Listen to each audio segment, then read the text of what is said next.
What's up guys, as we're here, we're going to be talking about the Module 29 Paladin build.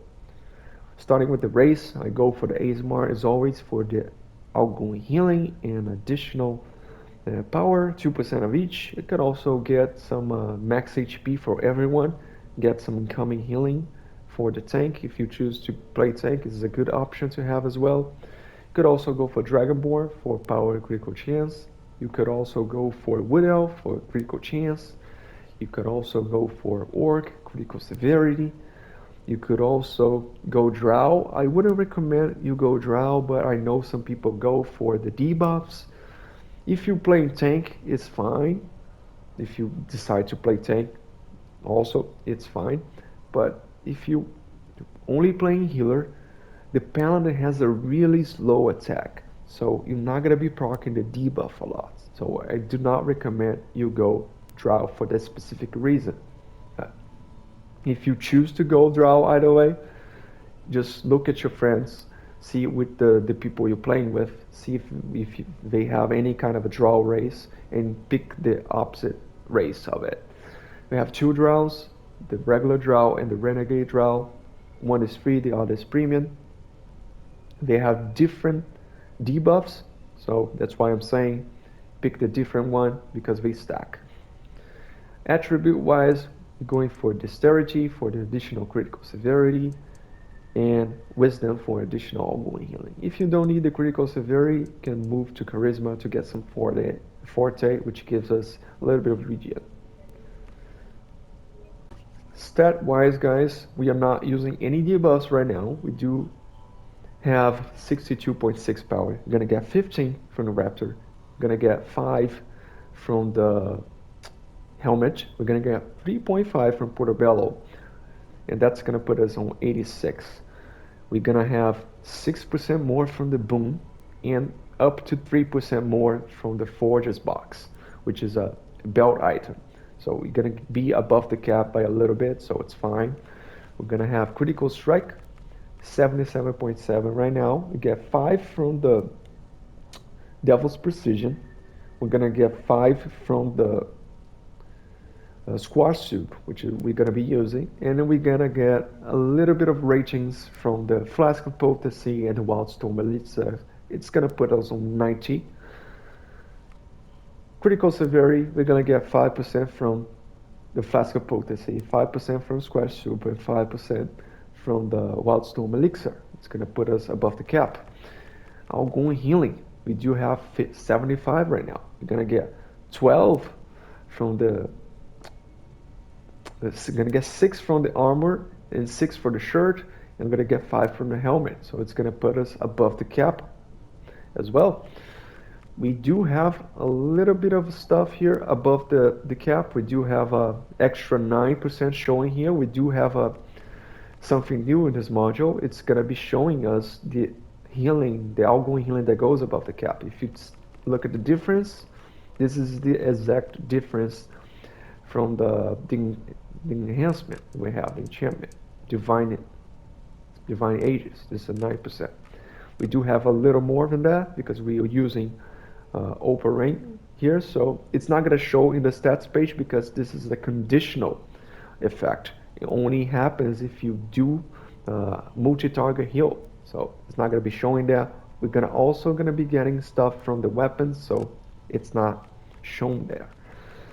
So that's it. We have all the stats capped. We have healings above the cap, and we do have all the debuffs on that I can possibly put on the Paladin, guys. That's the build. So guys, let's look into the gear. For the headpiece, I'm using the new one. It's the straight upgrade from what we had in the last module, which was the ultraviolet. So it's a no-brainer choice. We're using this one for, and it's also good. It also gives us outgoing healing rations. It gives us a little bit of forte, which helps with the regen, so it's fine. If you don't have any of those, you can go for the one from Demon Weapons that gives critical strike. And of these, you can go for the Dragon Hunts ones, but the item level is going to get lower and lower. The Ring Catcher, which is a low item level one. There's an upgraded version of that in the Demon Weapons campaigns, in the hunts. But yeah, the item level difference is getting higher and higher with each module. We have the Moon Dancer one that also gives critical strike, so it's good to have. You can also use the regen one from the MTOS if you feel like you need more regen. It stacks with the boots. So yeah, if you feel like you need more regen, I don't think you need, because the Paladin has like 2 powers that you use most of the time, which regen, so you're gonna be fine without it. We're gonna be using the new one. Chest piece. We're using the Demon Web Pit still to help out the team with additional critical strike. Honestly, I was hoping to get some of the other chest piece here, some upgrade version to that, but unfortunately we didn't get anything. We got, if you don't have this, you can go for other ones like the Rib Cage. We do have an upgrade version of the Rib Cage in a new dungeon. The reason I don't really like on the Paladin is because it's more effective with heal over times, because it has a stack, and the Divine Shelter uh, it doesn't trigger all the stacks at once as it should. It's 5 stacks, so it's manageable, but you're probably gonna have to cast more Divine Shelters than you normally would. So that's the issue right there. You see, I healed 4 characters and I got 2 stacks. So not even 4. I healed 6 characters and I got 2 stacks. So including myself and my companion. So that's why I kind of don't like it, but it's usable. It's usable for sure. You could go with the ones from a high item level from the Moon Dancer. I don't like this effect, to be fair, because in the very complicated fights, when you get hit by gonna get hit a lot, or you have DOTs on you, your health is gonna be low and your heals is gonna be less effective, because the effect is kind of linked to your health. So I really don't like. Maybe it's just me being picky, but I really don't like this effect. There's really other ones here that are low item level ones that you can use. There's even stuff from the Seals vendor here, the 10,000 ongoing healing here. Not 10,000. I think there's one I didn't buy it. Oh, 10,000 ongoing healing here. So yeah, there's stuff, a lot of stuff you can use here, but the item level is going to get lower and lower. Arms, I'm using, I wouldn't call it upgrade, but I'm going to be using it because of the item level, guys. We have some kind of a side grade to what we had in the last module. This does give us 20% divinity increase, and we get 3.5 forte. What we had in the last module was 25% divinity increase and 2.5 forte. So if you feel like it, you're missing out in 5% divinity, you can go back to this one. This one is good though, because it also gives 2.4 outgoing healing. There are 2.4k outgoing healing, which is we gonna need because of the companion enhancements that we, not companion enhancement, the companion equipments that we got in this update. And we don't have the single stat ones, we're gonna have to be using dual stats ones with the outgoing healing. So it's good to have additional ratings in other PCs. So this is great. You can use whenever, you can use the one from the Demon Web Pits for critical strike. There's a bunch of stuff, old stuff you can use as well for power. Here it gives 7.5 power. That's from the Dragon Hunts, really old one, but it falls in the same issue like the ones that have the stacks. It's more suitable to the healer classes that have heal over time effects. Weapons, we're gonna be using the Void Touched. And yeah, there's nothing better to use in a current module if you have the stats. If you don't have the stats, you can go for the perfect weapons to get the 5% critical strike and critical severity. You could go with Solera if you don't have anything else.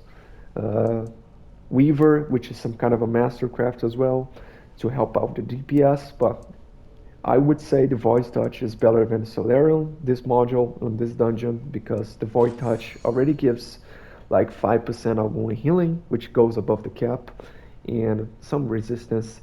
And on top of that, it gives can give to up to 6% outgoing healing. So you get 5 and up to more 6.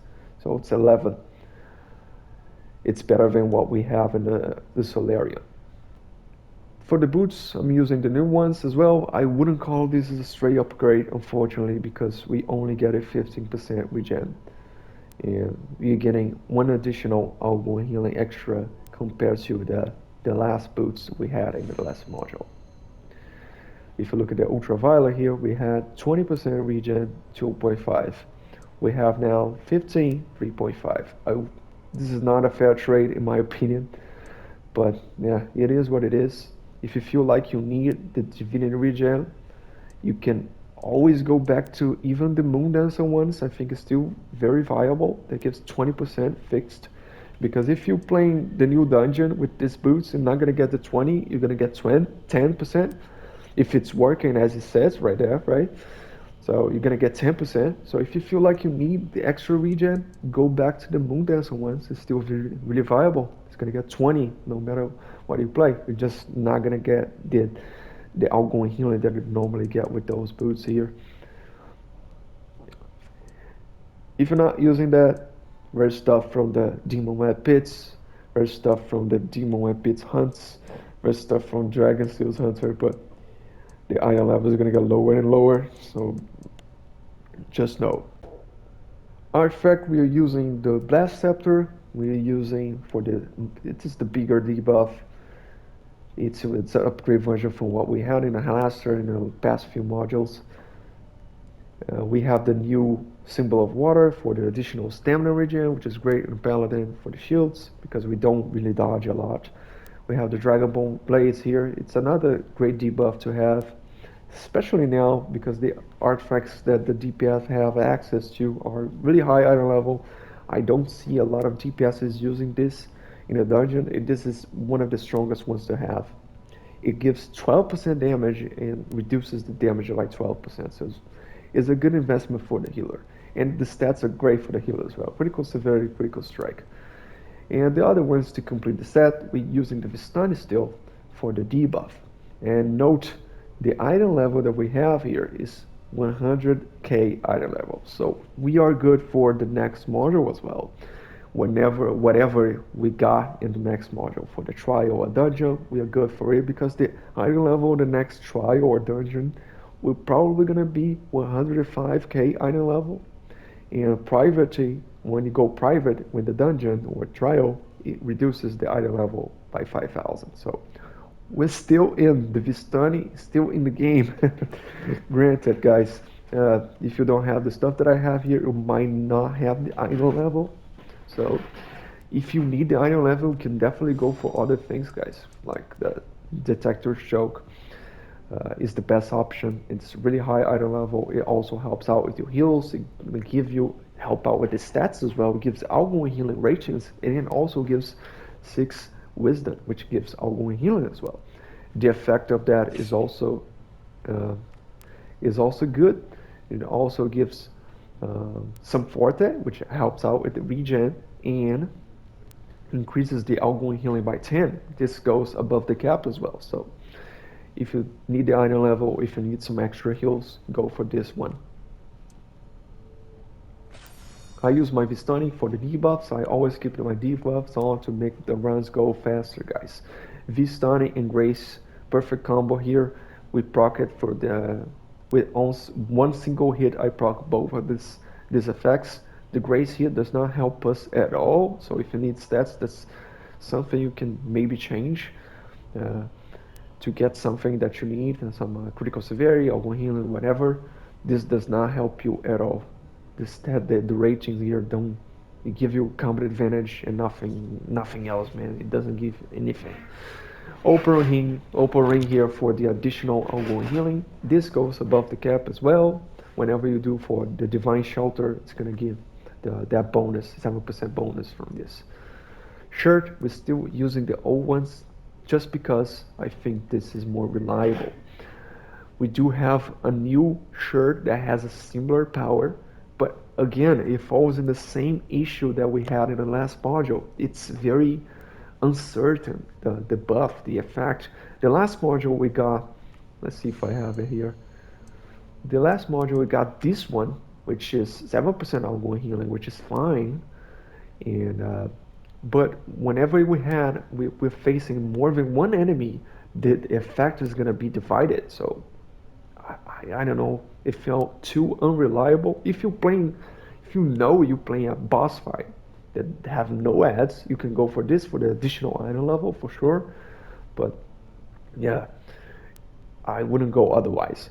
The new one is similar to this, but it's the opposite effect. If you're facing a bunch of enemies, you get the full effect. So it's annoying, but eventually gonna have to trade because of the item level. The new pants, it's useful, though this is for the DPS. So yeah, we're getting 5% critical strike from this. We're not gonna get outgoing healing in the pants or anything like that. If you don't have the pants, you can definitely go for the old version that I used in the last module for 5% power and defense. For yeah, it's way more stats. Way more stats. This one that gives outgoing healing as well. But yeah, I just changed it because of the item levels. It's getting old, so the difference in item level with us is 900, so it's getting significant. So I changed. It fit perfectly in the build. Enchant and enhancement wise, you're going for 2 jades on the offense and 2 garnets on the offense as well. 1 jade here for the outgoing healing and utility, and defense you can go whatever you have, whatever you like. I like to have copies of critical severity, power, and critical strike just in case I need to switch things around. For the overloads, you're going for Devil's Precision. The other one is up to you. There's a bunch of other stuff you can use here, especially depending on the dungeon. You can go for wards like Demon Ward, Dragon Ward to help out with the mitigation. You can definitely go with the White Dragon enhancement as well to increase your heals.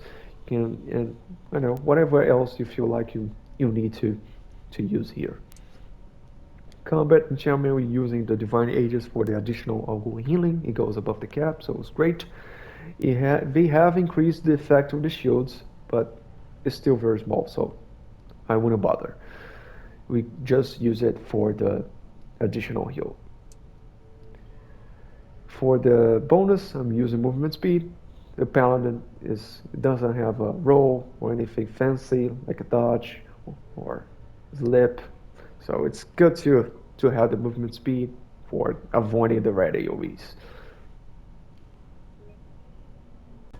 For boons, guys, we're using the same thing: power, critical strike, critical severity. We go for movement speed. We grab the lingering effects or the potions there. We grab whatever else we have to get a buff. We get defense and awareness. We go for the forte, outgoing healing, action point, and recharge speed. I don't even have all the 4 here. And the master boons, blast resilience and blast advantage. This helps out the tank, and this help us out with additional power and the DPS also. Guild Stronghold, I'm using power, defense, and revive sickness. So for the companion, guys, I'm using Portobello as always. My loyal companion gives me 3.5 power, so it helps me and helps the DPS, giving power and combat advantage of them. You can definitely go with others, and it's good to have others as well. So Tutor for combat advantage to everybody. Dritz, it's always a 3% damage increase, so it's good to have him and Portobello. I think are the best ones to have. You can go for Spine Devil as well. Flapjack, which also gives 5% damage, 5% combat advantage, sorry. So yeah, we have a bunch of others with the last update, to be fair. We have the Harper Bird. Let me see if I have here. We have the Harper Bird, which gives 2% critical strike, 2% power. We think the power is there. Gives 2% power and 2% critical strike, so it's another option if you don't have. It's a cheap option if you don't have any.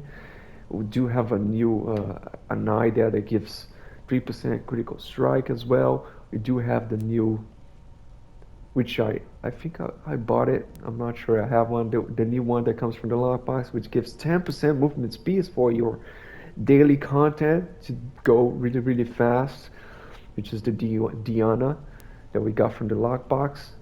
I'm not sure if I have her here. I bought it.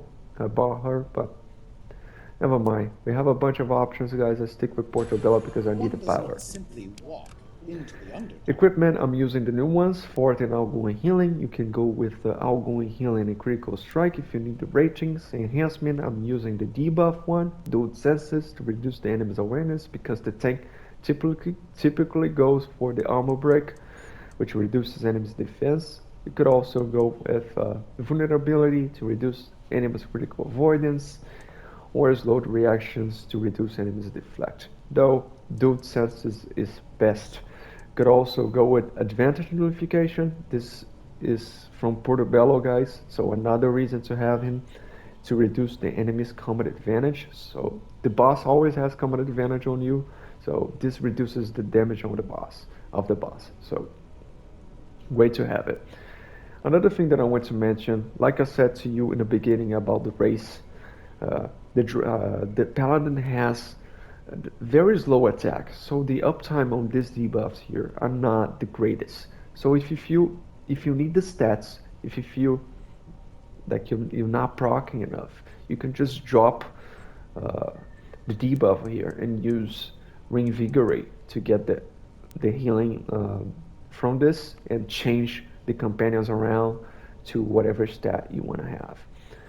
Because all the effects here, you have to attack the enemy, but the healing one, you just have to heal your target. And whenever you cast Divine Shelter, you're healing a bunch of targets, so it's easy to proc Reinvigorate. Not so easy to proc the debuffs. So if you need the stats, you might as well drop this one first. Companion bonus, I'm using Sora GL, Critical Strike, Critical Severity, Kenko Archer, Raptor for the power, Dritz, quickly, and that's it for the companions.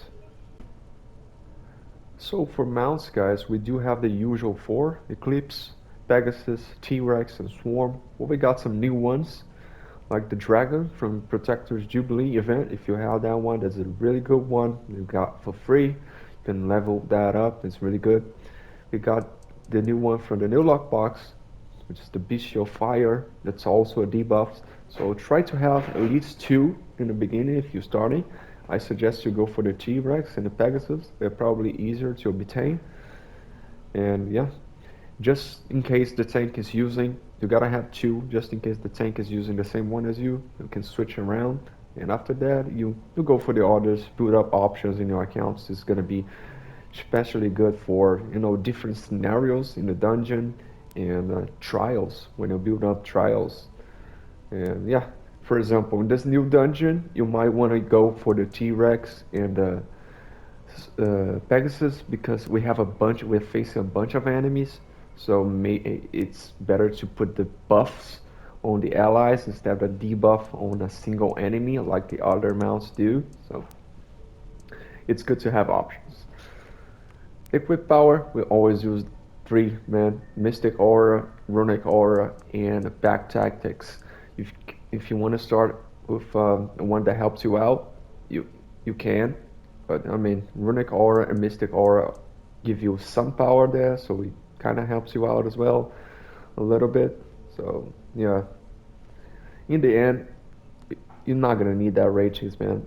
You see, my build is using all the debuffs, and you will helping out the team and the teammates. And yeah, we don't need any other mount here. The most valuable rating was just outgoing healing. I think there's only one mount that have that outgoing healing, so you're not gonna miss that a lot if you're using the auras. So for mount colors, I'm gonna be using outgoing healing and critical severity. The rest is up to you guys. I use movement speed, encounter power, and rough AD. Senior bonus, I go for Shepherd's Devotion, though this is something you can absolutely change.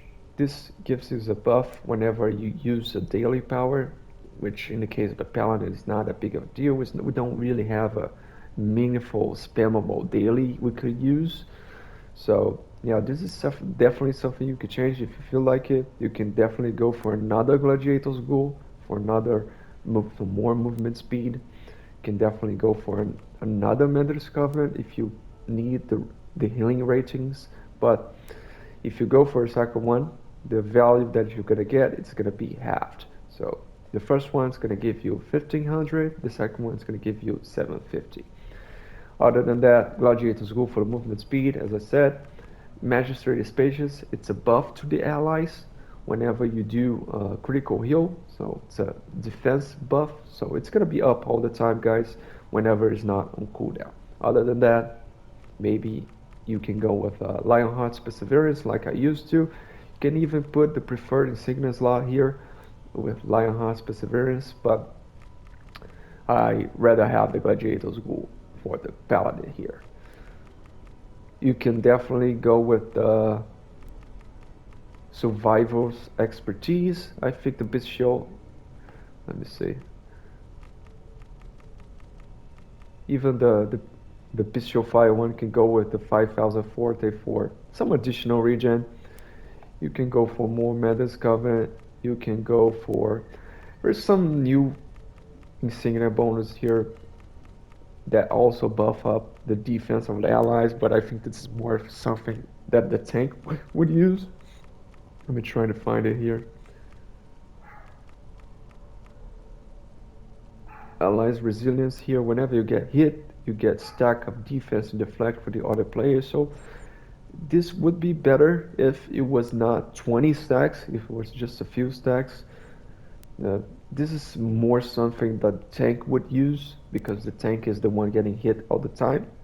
But if you don't have anything else, you can go for this one as well to help out the team. So power, guys, nothing has changed since the last module. I use Cure Wounds here paired up with the first feat whenever I cast my power, the at will, in a person that has a barrier. The effectiveness of the heal is increased. So what happens is the DPS gets damaged. You use Divine Shelter.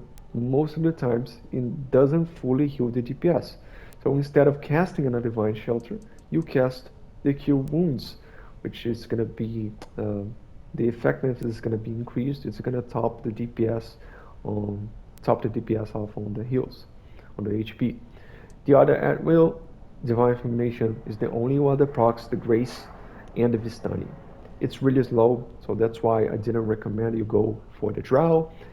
And if you feel like it, you can maybe change the companion enhancement effect from the debuff to use another stat that you might want, like the outgoing healing, and then switch the companions around.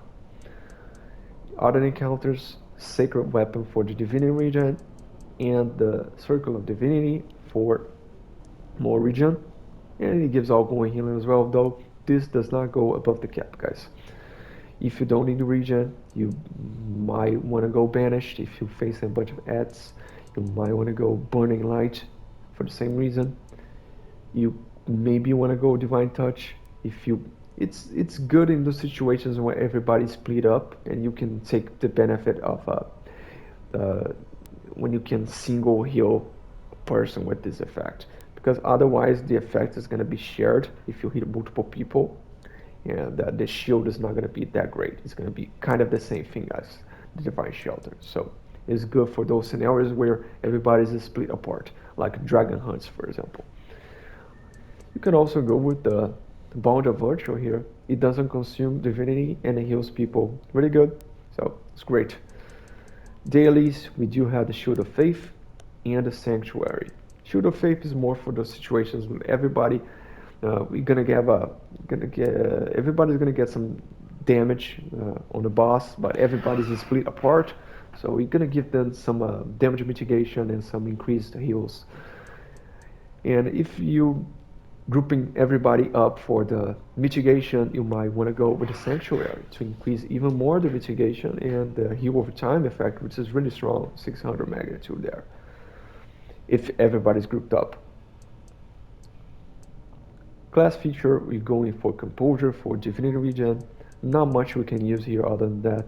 And the Aura, guys, we're going for the Aura Restoration, increasing everybody's incoming healing, thus increase your overall heals.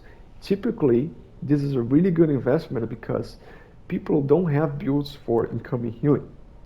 So most of the people have 30% incoming healing. So when you use that, it goes to 40. So it's a really good investment because the incoming healing of the people is not that big. In the trials, it benefits you and the other healers as well, so it's good. If you don't want to use that, you can go with the Order of Wrath here to give you and the allies critical strike. It's the only reason why we go for the Order of Wrath, to help out the allies capturing critical strike, perhaps not for yourself. Even if you're missing 4% critical strike, it's still better to go with the Aura Restoration for the increased incoming healing. It's going to be better for your heals, even if you're missing 4% critical strike. Aura of Life here, I don't really like it. I think it's still, the Aura of Restoration is still stronger than that. If you do the math, you can see the magnitude here is not that big, so it's not that worth it in my opinion. This works for both the heals and the shields, so it's better. Feat, I just said, the first one is to improve the cure wounds at will. Second one is to increase the regeneration whenever you do damage to an enemy, which you're going to be doing all the time, whenever possible, to debuff the enemies anyway. Sacred Weapon to get some additional divinity. The fourth one is up to you, because both of those don't really, not that impactful in my opinion. I use this one just in case I ever switch to Lay on Hands to get some shields on it. Last feat, Emissary awarded to increase the effectiveness of the barriers by 25%. And that's it for the build, guys. I hope you guys enjoyed. I hope you guys learned something. And I'm gonna be doing the next healing builds as soon as I get the pieces on to drop. Unfortunately, we have to. Otherwise, we're gonna have to grind a lot for it. And that's it. Don't forget to like, subscribe the video, guys, and thanks for watching, man. See you guys around.